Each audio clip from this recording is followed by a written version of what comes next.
ഒന്നുകൂടെ വന്നിട്ടുണ്ട്. ഇന്ത്യയിൽ തന്നെ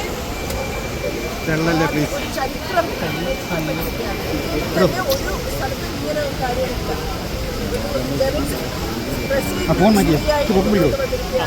അതിനുവേണ്ടി ഇലക്ഷൻ എന്ന സമയത്ത് ഒരുപാട് തരം കുതന്ത്രങ്ങൾ നിറഞ്ഞിരുന്നു, ഒരുപാട് ആരോപണങ്ങൾ വന്നിരുന്നു.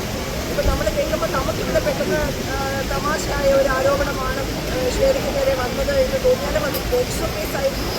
അത് മറ്റ് നോർത്തിലൊക്കെ ഉള്ളതിലൊക്കെ കഴിച്ചു വന്നിരുന്നു. ആ തരത്തിൽ ആക്ഷേപിക്കപ്പെട്ട് ഇല്ലാത്ത കൊണ്ടുപോകാനുള്ള ശ്രമങ്ങളെല്ലാം നടന്നിട്ടുണ്ട്. ഇങ്ങനെയാണെങ്കിൽ ഷേറയാണെങ്കിൽ. പക്ഷെ അതിനെല്ലാം ചെറുത്തുകൊണ്ട് ഒരു വലിയ മത്സരമാണ് ഇപ്പോൾ നടന്നത്. വളരെ നല്ല രീതിയിൽ സംഘടന മാത്രം വിജയമായിട്ട് പറയുക.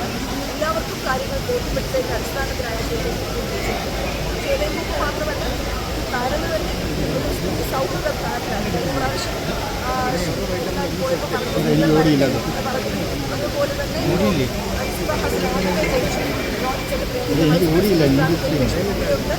അപ്പോൾ എക്സിക്യൂട്ടീവ് കമ്മിറ്റിയിൽ 4 സ്ത്രീകളുണ്ട്.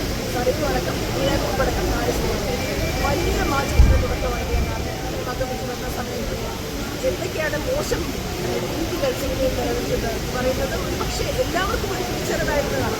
ഇങ്ങനെയൊക്കെ നടക്കുന്നുണ്ടോ, നിങ്ങളൊക്കെ അതൊക്കെ അനുഭവിക്കുന്നുണ്ട്. അതിനെനിക്കും ഒരു തുടക്കമായിട്ടാണ്, ഒരു മാറ്റമായിട്ടാണ് കാണുന്നത്. എല്ലാ സാമ്യതകളിലും മാറ്റം വരുന്നതിന് മുമ്പ് തന്നെ അമ്മയുടെ മാറ്റം വന്നതിൽ ഞാൻ വളരെയധികം സന്തോഷിക്കുന്നു. ഈ മാറ്റം മാധ്യമപ്രവർത്തകരെ മാറ്റി അമ്മ എന്നുള്ള തിരിച്ചു വരുന്നുള്ള പ്രതീക്ഷകൾ മുന്നോട്ട് വയ്ക്കുകയാണ്. കാരണം അങ്ങനെ ഒരു മാറ്റം